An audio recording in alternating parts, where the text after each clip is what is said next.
waaleykum wa rahmatullahi taala wa barakaatuhu bokki jullit yi bokki taalibe yi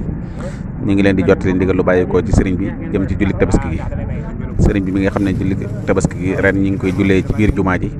ni ñu ko defee woon ci kore gi bu 9h30 jotee maanaam juróom-ñeenti waxtu yu teg genn wàll ci la ñuy taxawal sëriñ bi nag mi ngi soññi bokki taalibe yëpp ñu teel a ñëw ndax bisub àjjuma la dajeel te dañoo war a dellu rendi ji dellu siwaat julli si àjjuma moo tax sëriñ bi wax na ne képp ku bëgg julli gi fekk la fi na nga fexe ba 9h30 fekk la fi sëriñ bi mi ngi fàttali ndénkaan yi nga xam ne moom la dénkaane woon ci kore gi ci wàllu ñu bàyyi xel ci jataay yi sorente te ko ak si nga raxasu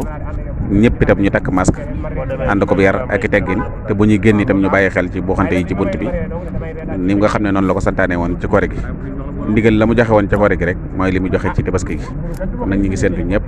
di ñaan ñëpp jàppalante ceeg ñi nga xam ne ñoom la sëriñ bi jox ndigal li ñuy sàmmonteeg moom jigéen ñi itam